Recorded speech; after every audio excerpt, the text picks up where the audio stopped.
নমস্কার, Jamuna tour and ট্রাভেলসের সকলকে স্বাগত। বন্ধুরা, আমি বিকাশ অধিকারী আবারও একটা সম্পূর্ণ নতুন ভিডিও নিয়ে আমি আপনাদের সামনে উপস্থিত হয়েছি।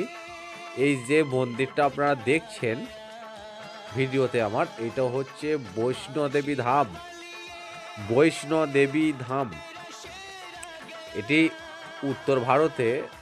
আমরা যখন শ্রীধাম বৃন্দাবন দর্শন করতে গিয়েছিলাম বা শ্রীধাম বৃন্দাবনেতে ছিলাম, বৃন্দাবন থেকে মাত্র কিছু মাইল দূরে, অল্প কিছুক্ষণ দূরেই এই বৈষ্ণোদেবী ধাম আপনারা গেলে অবশ্যই দর্শন করবেন বন্ধুরা।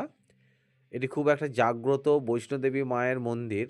এইখানে মায়ের যে মূর্তি আপনারা দর্শন করলেন বা সাথে মন্দিরের চারপাশে বিঘ্নহর্তা গণেশজি এবং ভগবান শ্রীকৃষ্ণ যখন কালিয়ানাগকে দমন করে তার ছবি এবং আরও অন্যান্য দেবদেবীর, বন্ধুরা এটা যেটা দেখতে পাচ্ছেন আপনারা সাইডেতে অনেক ছবি আপনারা দেখতে পাবেন চৈতন্য মহাপ্রভু বা মহাকালীর বা মা কালীর, মাতা দুর্গার। আপনারা এই স্থানটি অবশ্যই আসবেন বন্ধুরা, বৈষ্ণোদেবী ধাম দর্শন করবেন। ধন্যবাদ, সকলে ভালো থাকবেন।